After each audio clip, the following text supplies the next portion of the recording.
guys called me a lying piece of shit.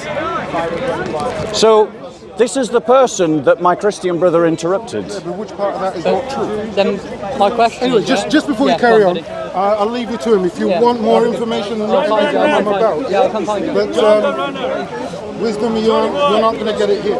Right. So my What's your name, bro? Kieran. Nice to meet you, Kieran. And yours? Bob. Bob. I go by Bob here. Oh, okay. Right. And What brought you to the park? I'm working for Pink, not for Pink, but doing with the What, with the thing that's going off there? the Fair concert. enough. Yeah. So I just thought, I've always, because I've watched it, and I thought, I'll come down and see what it's like in here. Yeah. It's been an experience. It is an experience. It's quite an intense environment. Last week, a whole bunch of Christians got attacked. I don't know whether you saw that. I haven't. Exactly. Are you aware that a Muslim tried to murder a Christian here with a knife? But I don't condone that at all. Exactly. My point to you is. Then, go on. wow. What? There's a Christian. I don't condone it. I mean, on the face of it. Are you saying there's room for stabbing people in the park? Not stabbing, but if it was to turn into a physical. Say you done something to me, yeah? Like say. I'd retaliate. So say someone pushed you. Then I'd push you back. Right. So that's what happened last week. A sheikh who was losing an argument against me pushed me. Okay. I pushed him back. Yeah. And then a whole bunch of Muslims attacked 3 Christians. Okay. Beat them, knocked them to the floor. Okay, but. My point to you is, Kieran, right? We live in a society, right, where it's been cultivated within our culture to look at Islam with filtered glasses on. Yeah. Right?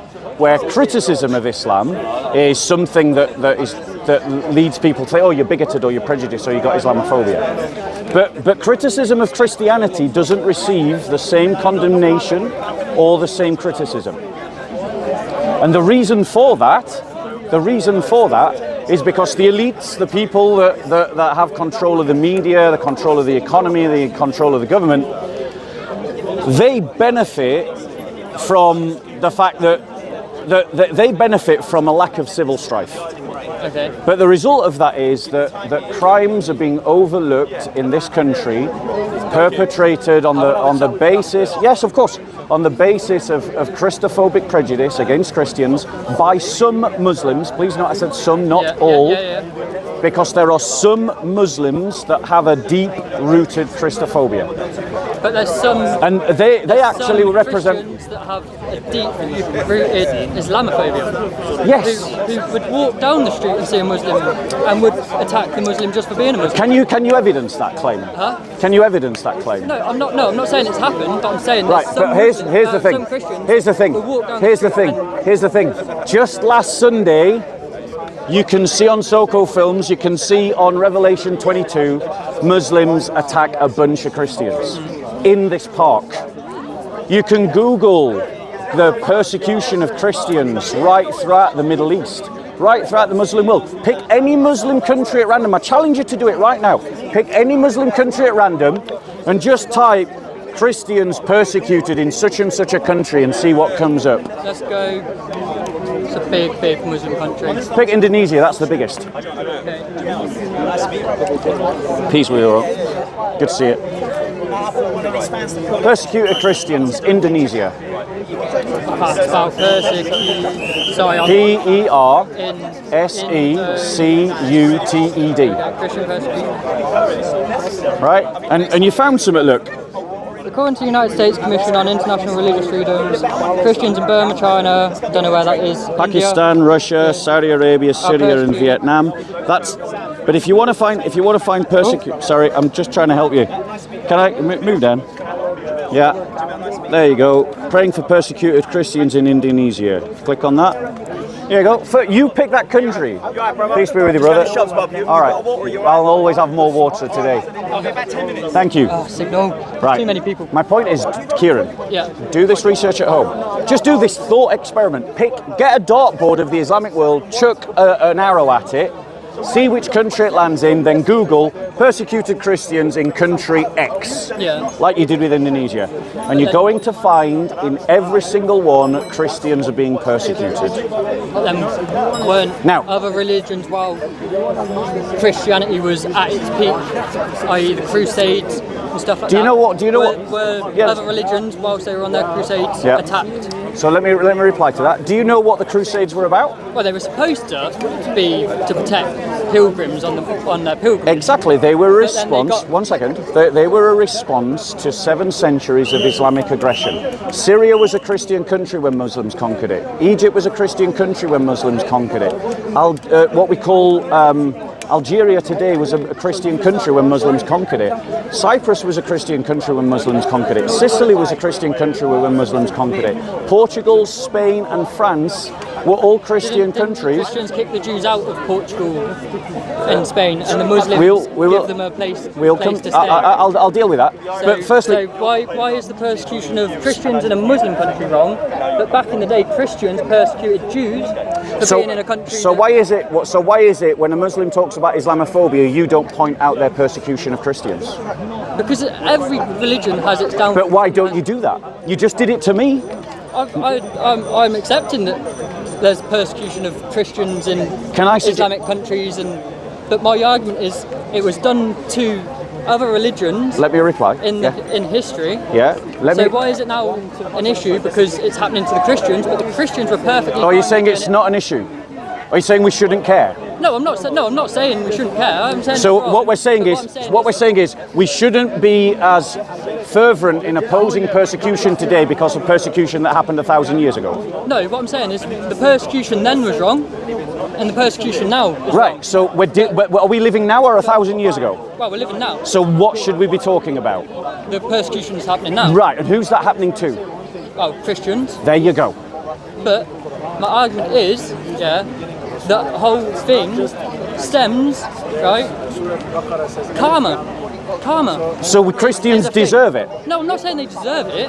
I'm not saying. Can Kieran? It will always come back. Yeah. Something will always come back to bite you on the ass. Whether Kieran. it's you or a descendant. Kieran, so that's what you saw with the brother that jumped in with that Muslim. Yeah. That Muslim who called me to you in front of you, and you didn't call him out on it, I hasten to remind you, called me a lying piece of shit, who you didn't say it to me, he said it to- yeah, but you heard him, but you called out my brother for challenging him, but you didn't call him out for calling me a lying piece of shit. My didn't point know is, what was going on. that brother, my point is, Kieran, here's what I want to propose to you, is that you've been conditioned by society out there to see all of these issues through a filtered prism. And that filtered prism is like little lenses over your eyes, which means that you're colourblind. You're seeing some things and you're not seeing others. What I'm encouraging you to do is take off the goggles and see the world as it actually is. He's not an actor. I arrived, he called me a lying piece of shit, and I never even spoke to him. Yeah. You witnessed that, but you, out of the 2 people to call out, you called out the Christian that interrupted the Muslim, not the Muslim who called the Christian who just arrived in the conversation. I didn't know what was going on. But is it justified? So it was just, all I knew. But you didn't know. And then he went in, and I was like. Exactly, He was Kieran. trying to talk to me, and then all of a sudden Exactly, he's Kieran. come in. And I was Exactly, like, Kieran. What's happened here? So, and this is my point, is that you don't understand what's happening in this corner. You don't understand why the Christian behaved in the way that he did, because you don't know the context. Yeah? Yeah. Now, you've already said you're going to go back to this guy and he's going to try and talk to you about Islam. I said I'd see him in a bit. I didn't. I guarantee he's going to try and talk to you about Islam. Okay. That's what he's going to do. Because in this corner, the Da'i I come here for 6 years. I've come here for 6 years as a Christian. This is my first time here. Yeah, So. and that's fine, and welcome. I hope you have a really lovely, happy and safe day. Some Yeah? things have been a bit. I'm like. Yeah, it's a very confrontational environment, this place, right? So I've debated nearly all the regular Muslims in this park. Did it for 3 years, beat them in every argument. You can see the debates yourself on Soko Films. I'll give you my card, you can see it on my channel as well, right? The reality is that they now boycott us. The reason why these 2 Muslims decided to disengage when I arrived is because they don't want to debate me. They only want to talk to people like you. People who, by your own admission, don't know what's going on. by your own admission, don't know the facts. I come here to learn from everyone. Right, well now's your opportunity to learn from a Christian. What do you want to learn? I'm what they call, what is it called? An agnostic. Yeah. Where I believe there's something, but Yeah. I don't believe you, I don't believe the Jews, I don't believe the Muslims, Yeah. but I believe in my own way that there's something that Yeah. caused everything to be, for me to be here. Right, so you're slightly more than an agnostic, because agnosticism is to say that you don't know what is, you don't know what to believe. That's agnosticism. Okay. But you've stated that you do have a belief, which is that you believe in a creator. Yeah. And I reward you I applaud you for it. It's just common. It's just. This is for you, by the way. Oh, thank you. Yeah. It's just. I'd put it down to common sense. Like for you to be here, you needed a creator. Yes. You needed your mum and dad. Yes. They're your creators. Yes, and that chain goes backwards and backwards and backwards and backwards and backwards. And despite what anyone will tell you, we Christians believe in one God. Yeah, and we believe that one God has created all of this. Yeah. Yeah. But we believe that God has spoken in history. That he's not just God who's created something, tinkered with it, and then walked away from the creation. He's someone who has come into the world, and he has interacted with the world. I just can't get the whole Go on. Jesus being. Because some will say, "Oh yeah, Jesus is God in human form." Yeah. But then that means God's both up there and down here at the same time, which can't happen. Why not? Because you can't have something in two places at one time. Who said? Well, can you be here and over in the toilets at the same time? Am I God? Well, no, but Jesus turned around and said, "I am." Yes. So, meaning He is God. Correct. So you got it. That's absolutely right. So that's exactly what he was saying. God here and God up there. Because God is omnipresent. God doesn't have the kind of spatial, temporal limits that me and you have. Okay. No Christian believes that God has spatial, temporal limits, unless he chooses to take those things to himself, which he does in Jesus Christ, in that he takes to himself a humanity. But that doesn't take away from his divinity, because we don't believe as Christians that the divine changed into a human. It's like you putting on clothes doesn't stop you from being human, but the clothes do limit what I can see of you. Okay. Depending on the clothes you choose, they'll limit how fast or slow you can run. Yeah. Your clothes affect you. Yeah? That tattoo that you've put on, hasn't changed you as a human being, has it? Oh no. No. But it has changed your appearance. Yeah. So it's changed your attribute of appearance. And so what we Christians believe is that without changing any of his divinity, Christ took to himself a humanity. And insofar as we interact with Christ's humanity... So who died? The man or the God? Quite clearly, we Christians say the humanity died on the cross. That's because God can't die. You know? So my point to you is, though, but here's the thing, right? The point of Jesus coming to earth is because he's establishing truth in himself, a truth that because he is a real person in real history, we can tell his story. And his story can then be translated into every language, right? By contrast, Muslims will tell you that Allah spoke in a book, and that book is the Quran, and that Quran exists only in Arabic, which means that unless you either learn Arabic unless you learn Arabic, you can't even read God's word, because Muslims will tell you the Quran can't be translated. Now, what kind of message is it that isn't what kind of way is it for God to speak if it's not a universal way? If I said to you, "Confitio de omnipotenti," Jesus wouldn't have spoken English. No, but so let me restate it again, because I don't think you picked it up.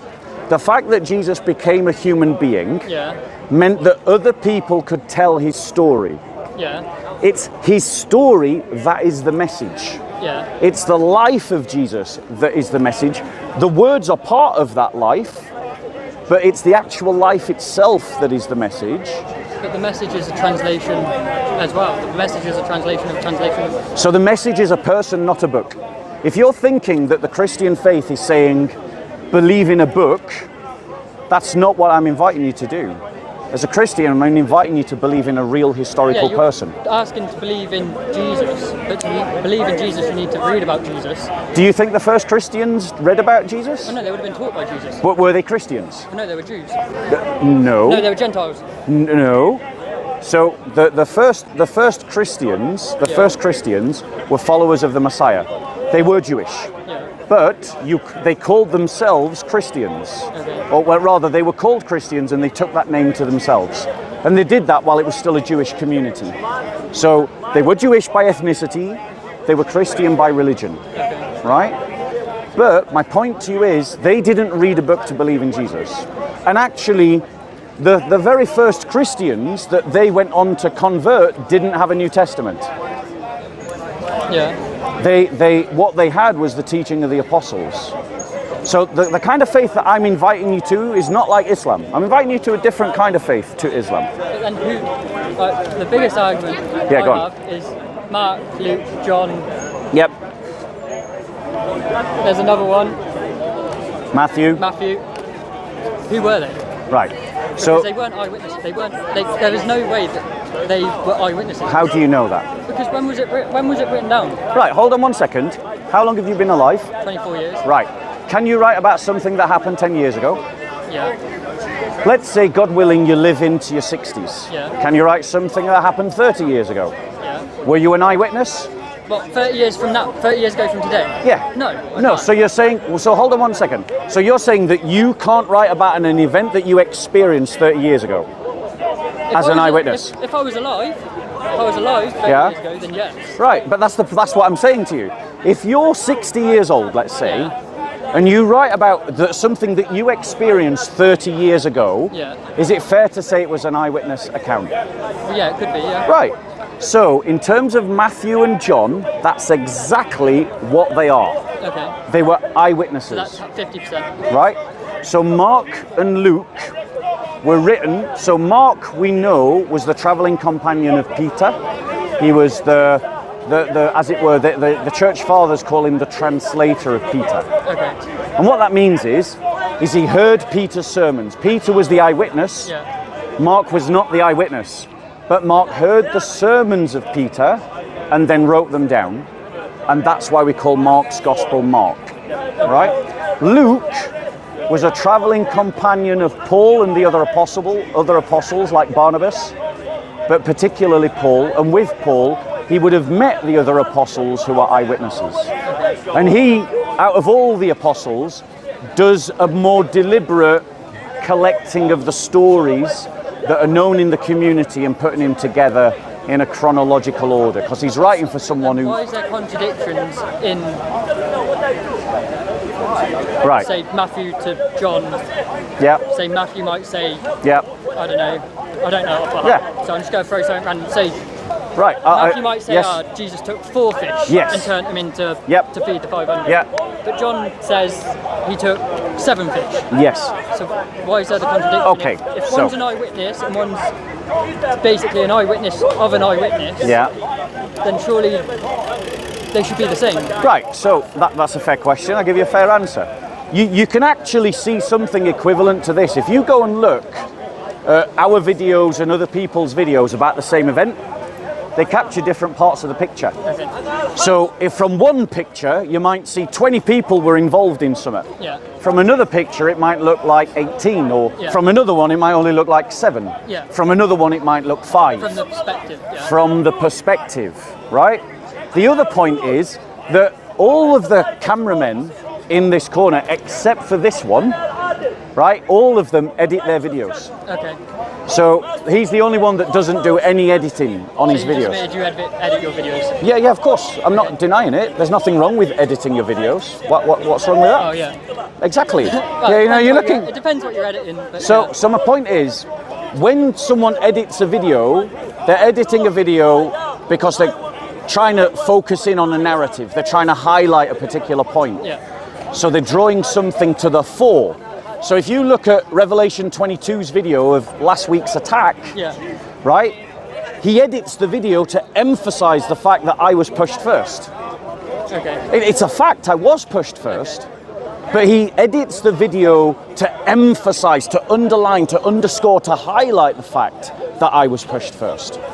And so that's what's happening in the Gospels. There's editing of the story to highlight theological points. That's not lying. And so when details contradict, what you're looking for is like an unedited video. In a court of law, that's lying. No, it isn't. Of course it is. If you come up to the stand and say one thing, and I come up and say something completely different, who's telling the truth? It depends. Well, that's the point. Both can be telling the same truth. So, for example, if me and you go away, and this brother here, and anyone else who watches this, if we go away and write our account of what happened today, like my initial introduction, right? If we go away and write down an account of what happened in the four of us, do you think that all of our details will agree? Well, no, because I didn't get the bit about... Exactly. I just got from the argument across. Exactly. But does that mean you're lying? Well, no. Does it mean I'm lying? No. There you go. So it doesn't mean that someone's lying just because there are editorial differences or differences of emphasis. The reality is that you can have details in conflict and still have two true stories. Okay, yeah. Right? Now, go on, what other kind of questions do you want? This is an interesting conversation. So let's come back to Jesus, right? Because what I'm saying to you is that the fact that Jesus became a man, that God became a man in our Lord Jesus Christ, he took to himself a humanity, it means that the Christian faith has a universal message that can be immediately translated to everyone because it's about the message, not the words. But does that not then make, because obviously you have your cross and you have a picture of Jesus and stuff, does that not then go against the first commandment? Do you know what the first commandment is? Worship no one but the one... Yeah, I am the Lord your God, and you shall have no other gods before me, and you shall... Or idols. Or surely a cross with Jesus depicted on it is an ideological figure, is an ideological statue. It is an idol, is the word you're looking for. Yeah, is an idol. Right. So surely that should then pray into that sort of thing. Yeah. You're then praying to an idol. So let me reply to that, because... Praying to Jesus as God, but you're using an idol to go through. So let me... Like a Ouija board sort of thing. So let me reply to that. Peace be with you, bro. Good to see you. So let me reply to that, because a lot of people misunderstand what the Bible's actually saying on this. So let me show you. All right. I'll stand this way so that. Do you want to come a bit closer so I can show you? Right. So you're referring to this in Scripture. You're referring to Exodus. How are we doing? I'm not sleeping, but my name's Serena. I just wanted to have a quick word with you because I'm a rather regular speaker's corner. I will definitely come and talk to you, yeah. I'm just in the middle of a conversation, and then I'll come and find you afterwards. Is that all right? Yeah. So, let me just show you, right? So you're referring to this. You shall not make for yourself an idol of or any likeness of what is in heaven above or on earth beneath or in the water under the earth. You shall not worship them or serve them, for I, the Lord your God, am a jealous God, visiting the iniquities of the fathers onto the children. Yeah. Right, now let me show you something. The same God that gave that command commanded this. So let me show you. Yeah. Bear with us. Right. So in the same book, look. So that this now we've moved 5 chapters. Okay. The same God that gave that command is now saying this. Listen very carefully. You shall make a mercy seat of pure gold, 2.5 cubits long and 1.5 cubits wide. You shall make 2 cherubim. Do you know what cherubim are? Yeah, cherubs. Yeah. What are they? Like angels. Baby angels. You shall no, they're not baby angels. No, they look like babies. They're not. They don't look like babies. That's just art. Oh, well, okay. They're just angels. Yeah. Okay. Yeah. Right. Cherubim of gold, make them hammered work at the 2 ends of the mercy seat. Now tell me, is a seat something on earth? Yeah. Or angels something in heaven? Yeah. So the God that said, so he's contradicted? No, he's not, because look carefully at what he's saying. He's saying that you should not, listen, you shall not worship them or serve them. So what he's saying is that you don't take them as a God. You don't put them in the center of your life and build your life around them and treat them as a god. That's what he's saying. So the commandment is not saying that images are forbidden. It's saying that the treating images like a god is forbidden. Okay. And no Christian, thank you so much, and no Christian does that. More questions later? Yes, bro. So no Christian does that. Now the point is, bro, I want to come back to you on Kevin, because in our conversation you've come out with very honest questions, but you've obviously absorbed these arguments from somewhere, haven't you? No, it's just from reading and from... Yeah, exactly. So you read something. Reading. And because me and my mum have debates, because she was raised a strong Catholic. Yeah. And like, so in that dialogue. So what I'm trying to say to you is that there's a lot of misunderstanding about the Christian faith. A lot of people talk into even a lot of Christians talk about the Christian faith when they don't understand it. And sadly, because a lot of Christians talk about the Christian faith when they don't understand it, a lot of people also talk about the Christian faith when they don't understand it either. Then, like, so it's important for you to speak to a person who actually knows his own faith. But then I don't know what that one is. Yeah, this is a Bible. I know that's a Bible, but yeah, there's how many versions? Right, so let's talk about that then. Why does some have, I don't know, click to a chapter and it'll have that chapter, yeah. You go to another, and it'll go from that chapter, and that verse won't be in there, that chapter won't be in there. Right. So why is that then a contradiction in itself again? No, it isn't. So what you're talking about is textual variants. So let me show you a textual variant. All right? Okay. Bear with us.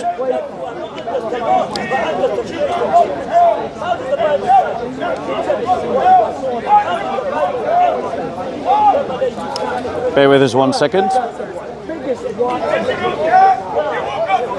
Right. Right, so I'm not being rude, it's just it's okay. My work at message me. Yeah, no, that's fine. So I want to show you a textual variant, okay? And this is again a misunderstanding of what Christianity is about, because you think that a textual variant somehow disproves the Christian faith. I'm going to show to you it doesn't. Okay? So every verse, basically from here on, from 14 onwards, every verse of that, all of it is a textual variant. You'll find some Bibles that don't include these words. I am happy to read that Bible and treat it like a Bible, just as I am happy to read this Bible and treat this like a Bible. Why? Because textual variants, and even biblical scholars like Dr. Bart Ehrman, who's a critic of Christianity, like he's not a friend of Christianity, right? And he talks about textual variants all the time.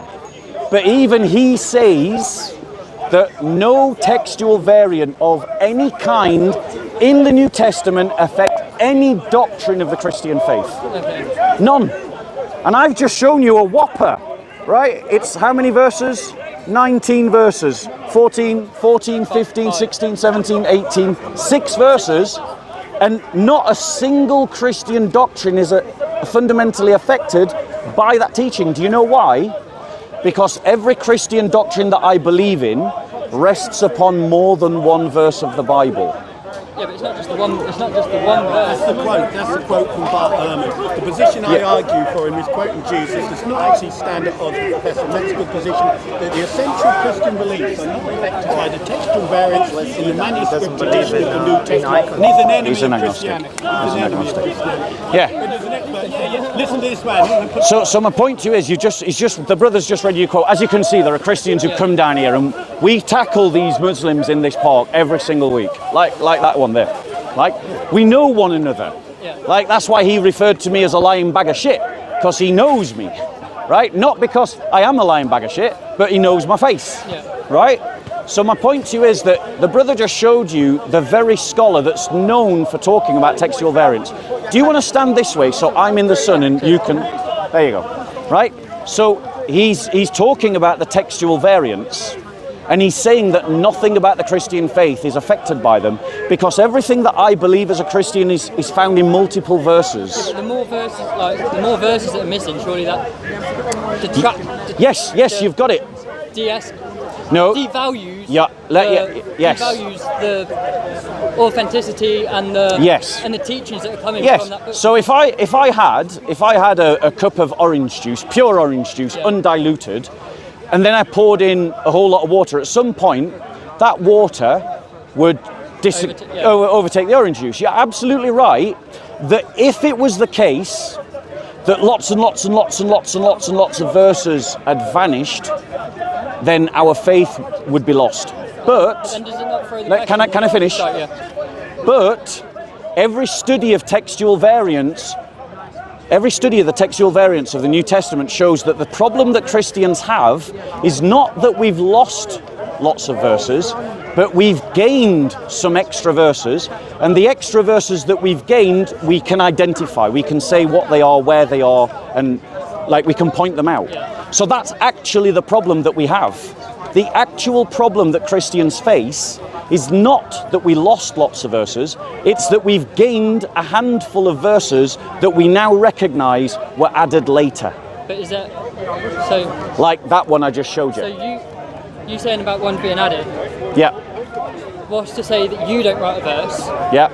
And head it as Luke, and in I don't know another 300 years when you're gone. Yeah. And they dig up your time capsule and they find that verse. Yeah. How are they going to prove that what you've wrote is fact? Right. So I'll answer that question very directly. But firstly, I just want to point out that it's all right to think a thought, but just because you... Thank you so much. It's all right to think a thought, but just because you think it doesn't mean that it's true. Okay. Right? If you're going to make a hypothesis, it's on you to prove it. Yeah. Right? So people that turn around to me and say you can't trust a Bible because it's been changed, I always ask them, well, show me why the change means I can't trust it. Right? Sorry. Wait a minute. Yeah, we're having a conversation. I don't know what you're talking about. I'll let you stop in. We were having a conversation now. But he's just lying. Well, that's your opinion. I'm open to listen. Look at his trousers. Look at your waistband.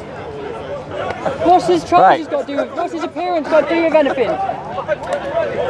Brother, so you see what just happened there? That's why the brother at the earlier point of the conversation dived in. Yeah. Because we experience that kind of behaviour week in, week out, every single week. Yeah. So far, you've been here one day for how many hours? You don't need to ask that literally. About 2.5. 2.5 hours. And so far, you've heard one Muslim call me a lying bag of shit. That brother is also a Muslim, and he's come up to you and told you, he's interrupted and he's called me a liar. So now do you begin to see why the Christian brother behaved like he did? Yeah. You're seeing it now, right? Take the goggles off, see with your own eyes. Now, as long as I don't get sweating on. Well, you and me both, my friend, you and me both, right? I can offer you a cold tissue if you want. No, I'm good. So, my point to you is, right, when we look at the textual variants of the New Testament, we have 5,000 Greek manuscripts, we have 10,000 Latin manuscripts, and we have 5,000 manuscripts of the New Testament translated into other languages like ancient Slavonic, Ethiopic Coptic, Assyrian, Arabian, Ethiopian, as well as a number of other languages, including Armenian and so on and so forth. So that means we've got what Dr. Daniel Wallace calls an embarrassment of riches, right? So Christian scholars can look at all of these lots of manuscripts and they can conclude a number of things. Let me just quickly run over what those conclusions are. Conclusion number one, that not one of those manuscripts is identical. Not one of 20,000, and none of them match. Number two, that 99% of the differences between the manuscripts amount to the differences between spelling. It's like, how do you spell John? Jon, John, Jonn, Jone. Well, that would spell Joe. Johne, right? There's only one way you can translate that. You translate it as John. And that accounts for 99% of all the textual variants that you could possibly think of, which leaves us with 1%. And that 1% Thank you. That 1% gets divided into two. Those that are translatable, those that are translatable but meaningless, and those that are translatable and meaningful. So it's like saying, Kieran joined the Christian Union at university, right? And then in another manuscript it says, Kieran joined the Christian Onion at university. Is there such a thing as a Christian onion? I don't know, maybe I can put holy water on it? No. There's no such thing as a Christian onion. Do you know what I'm saying? Yeah. So that means that even though there's two documents with two statements, The message is the same. only one of them is meaningful, the Christian Union one. Because everybody knows there's no such thing as a Christian onion. So that reduces that 1% now to less than 1%. And that less than 1% are examples like I just shown you. Okay. 6 verses. I can show you other verses, there are other verses. But you've got 6 verses in Mark, you've got a handful of verses in John, you've got one in like the first epistle of John. But none of them, and scholars agree on this, none of them affect any Christian doctrine. So that means that yes, we have to admit that the Bible has had some changes to it, but yes, we can also say with confidence, you can trust the Bible. It's more written changes. Yeah. It doesn't change the message. Yeah. The message is the same. So if I want to copy that book but it's a different language, then I make an error as I'm translating. That doesn't mean that the book is Yeah. not valid. Think about it this way. Could you write a letter to your mother that communicated the same information in more than one way? Yeah. There you go. So, and this is that when you think like that, my friend, then you'll be able to see that none of these problems that you have absorbed as problems about the Bible actually stand up to scrutiny. And that's why as a Christian I can stand here with confidence and say that the Bible is trustworthy. Yeah? Because you can write a message to your mum in 10 different ways and communicate the same information. And even though you've written it in 10 different ways, they're all going to say the same thing. You can write a letter to your mum and someone might copy that letter and then copy it again and copy it again and copy it again and copy it again and copy it again and copy it again and copy it again. In each one of those copies, they change a word or a sentence or a letter.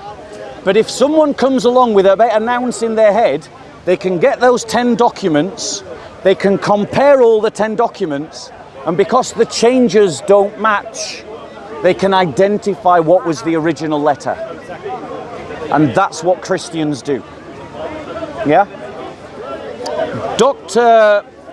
Nestle, I forget the name, but they wrote the Nestle Holland textual instrument, which is a Greek composition of all the variant Greek texts, right? They said that out of all the variants that they could consider, there's only one that scholars could not be, that could not have, that there was only one that they could not agree upon as being certainly original. That isn't to mean that there aren't lots of variants, there are. I mean, if you look at the Nestle Holland, it lists them, thousands and thousands of them. But none of them affect the message. And that's why we Christians trust the Bible. Yeah? But my point to you is, the Bible is a witness to the real message. Let me show you something. Yeah? Do you want to come a bit closer? Yeah. So I can benefit from your shadow? Yeah. Since I gave you the prime position. That's right? it, just use me. Yeah, that's it. I'm going to use you now.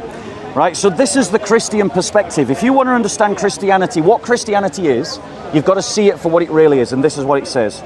God, after he spoke long ago to the fathers in the prophets, in many portions and in many ways, in these last days has spoken to us in his Son, whom he appointed heir to all things, through whom also he made the world. And he is the radiance of his glory and the exact representation of his nature, that upholds all things by the word of his power. God, the Father, has spoken through God, the Son. It's not the Bible that I'm inviting you to believe in, it's Jesus Christ. I'm inviting you to believe in. And the Bible is telling his story. And that's why it can be translated into any language. Okay, yeah. By contrast, just for contrast's sake, so you understand the significance of what I'm trying to communicate, the Quran, by contrast, can only exist in Arabic. Yeah, but doesn't Which means- Jewish book only exist in Well, Hebrew and then it's translated? well, you're going to have to ask a Jew that. I'm not a Jew. I'm not here to defend or to talk about Judaism. I didn't know if you... I'm just talking as a Christian. Yeah. But Actually, the Greek used the text and it translated the Asian words. yeah, actually, that's a good point. Yes, of course. So even before Christ, the Jews translated their Old Testament into Greek, and that was what was used by most Jews around the world at the time of Jesus. They didn't use a Hebrew, they used a Greek Bible. So the answer to your question is yes, it can be translated. Now, by contrast, hay fever, the Quran only exists in Arabic.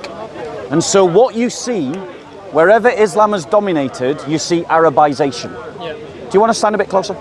Like, you see Arabization, right? Go to Egypt and ask, I've been to Egypt. yeah, what language do they speak? Arabic. What was their original language? Holographs. Coptic. Yeah. Coptic, right? That's the original language of Egypt. What language do they speak in Syria? Arabic. Aramaic, yeah. No, they speak, what the language of society is Arabic, but what was the original language of the society? Aramaic. What was the original language, what was the original language of Algeria? I'll give you a clue. Wasn't Arabic. Yeah? I didn't even know they spoke Arabic. What was the original language of North Sudan? It's probably like Coptic or something like that. It was closer to Ethiopic. It's a Nubian language, it's an African language. Okay. What language do they speak now in North Sudan? Right?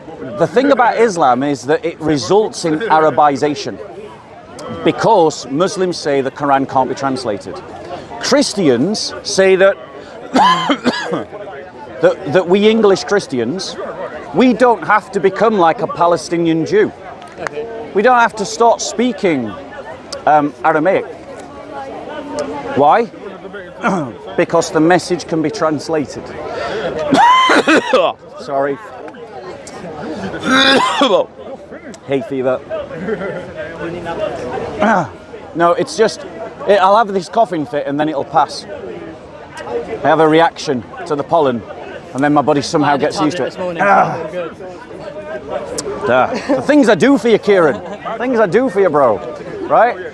So my point to you is that Christianity says to the Ethiopian, be the best Christian Ethiopian you can. Says to the Englishman, be the best English Christian you can. Says to the Frenchman, be the best French Christian you can. It says to the Japanese, be the best Japanese Christian you can. A Muslim says the only way that you can be a good Muslim is to copy an Arab. You've got to bow to an Arabic city. You've got to pray in Arabic. You've got to read an Arabic book. And if you really want to be good in your deen, you start dressing like an Arab and talking in Arabic and using Arabic phrases and copying Arabic customs and Arabic traditions. Islam is just a colonial religion of the Arabs. And unfortunately, there are lots of people in this park who have been colonized. Their minds have been colonized. But Christianity, yes, the Europeans did colonization, but Christianity doesn't colonize cultures. Because it says the religion can be translated into your culture. I've been to Japan. Churches in Japan, guess how they portray Jesus? He looks Japanese. In Ethiopia, guess how they portray Jesus? He looks like an Ethiopian. How do you think they portray Jesus in the Middle East? As a Middle Eastern guy. And how do we portray Jesus in Europe? There you go. Because what we're saying in our art is that Jesus is relevant to all people. He's relevant to you, Kieran, he's relevant to me. He's relevant to the Eskimo in the North Pole, and he's relevant to the banker in Wall Street and central London, right? And the reason why he's relevant is because Christians follow Would you like a tissue? No, you set me off now. Me and you both. The Christian faith doesn't have like laws. There's not laws.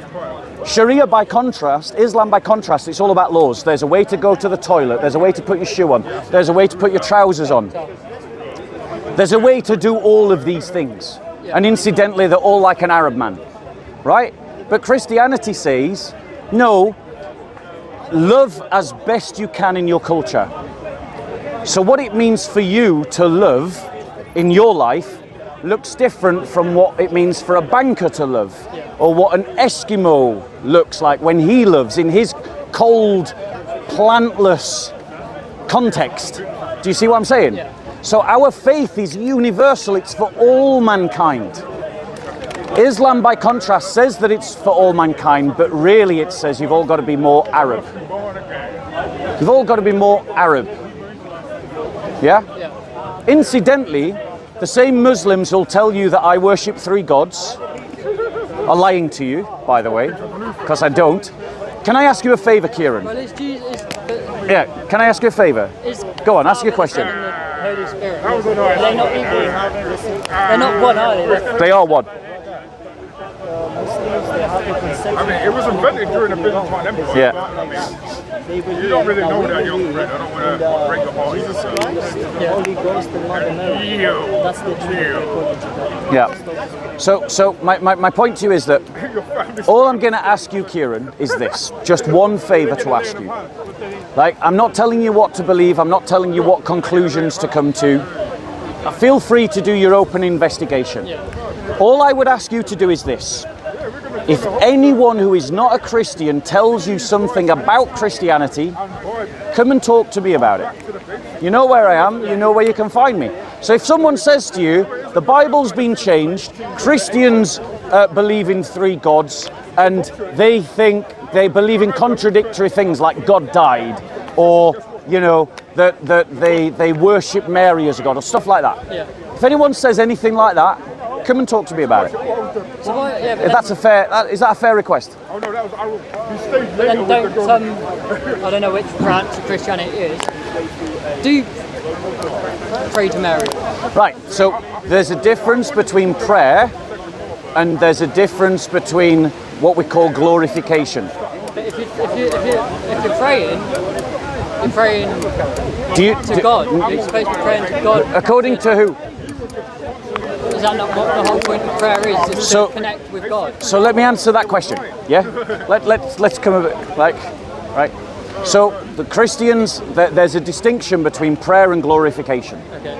Prayer just means to make a supplication or a request. Yeah. I ask you for something, you could rightly describe that as prayer. Okay. So for instance, if you go on YouTube tonight and you go and look at the opening of the House of Parliament by the Queen, right? When she enters into the House of Lords, year after year after year after year, she says these words, I pray ye lords be seated. Yeah. She's praying to them. She's literally saying, I pray ye lords be seated. Yeah. So prayer just means to make a request. Okay? Now, there are Christians that disagree with prayers to saints, right? They exist. They're my brothers and sisters in faith. I'll have communion with them. I'll study the Bible with them. We'll go and have fellowship together, right? But there are some Christians who believe in praying to saints. They are also my brothers and sisters. I will still go to communion with them. I'll read the Bible with them and I'll fellowship with them. But nobody teaches or believes that praying to a saint is the equivalent of the glorification of God. And it's glorification of God that is the thing that God demands of us. That's what he demands of us, is glorification. I can show you if you like. Unless you believe me. I have to believe you. I'm You going do to believe have me. my lunch, so I'm going to... All right, bro, can I give you, have you got a Bible at home? I have got a Bible at home. Right, I'd like to give you a gift. Okay. I'd like to give you a gift. Times me on this doctrine any time I can, and it can show from the early church history where reference to saints happened. First 300 years, let's go. Irenaeus, Tertullian, St. Justin Moore, let's go. Here you go, bro. So I just want to tell you, it's just a story about some Christians who went and lived an extraordinary life. Okay. because of the faith that they had in Jesus. So it demonstrates the transformative power of that message, that same message that you can find in that Bible that you've got at home. So what I want to invite you to do is read that Bible and come back with your toughest questions. And then if anyone says anything about Christianity and you have time to talk to me today or next week, come and talk to me I about don't know it. whether I'll actually be back here, but when I'm back here, Fair enough. Well, you've got my card, so that means you've got my email address, you've got a means to get in touch with me. Okay. If you decide you want to carry on the conversation, I'll be more than happy to have that conversation with you. You look after yourself, I do. Kieran. Thank you. I'm glad we ended better than we started. Yeah. You look after Alright. yourself. God bless. Take care.